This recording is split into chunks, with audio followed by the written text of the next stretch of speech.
একটা প্রশ্ন, I went to market এবং I went to the market, এই বাক্য দুটার মধ্যে পার্থক্য কি?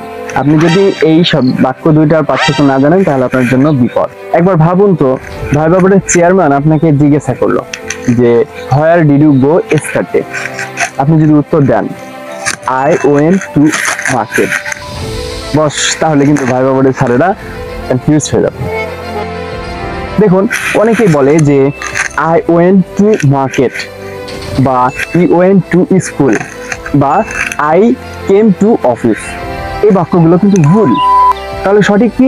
সঠিক হচ্ছে I went to the market বা he went to the school বা I came to the office.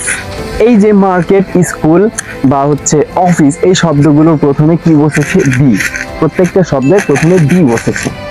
এখন আসুন ইংলিশ রুলস গুলো মুখস্থ না করে বিষয়টা বোঝার চেষ্টা করি, কনসেপ্টটা ক্লিয়ার হয়। দেখুন, এই যে মার্কেট, এই পৃথিবীতে, বাংলাদেশে বা এই পৃথিবীতে মার্কেটের তো অভাব নাই বা অফিসের তো অভাব নাই। আপনি কোথায় যাবেন? গেলে একটা নির্দিষ্ট অফিসে যাবেন বা গেলে একটা নির্দিষ্ট মার্কেটে যাবেন, বা সে যদি কোনো স্কুলে যায় তাহলে একটা নির্দিষ্ট স্কুলে যাবে, তাই না?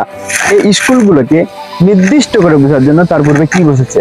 দি বসেছে। তাহলে আমি আশা করি আপনারা এই দি এর ব্যবহারটা বুঝতে পারছেন। এখন আপনার জন্য challenge, I went to bank এইটা সঠিক নাকি I went to the bank এইটা সঠিক? উত্তরটা কমেন্টে লিখে জানান।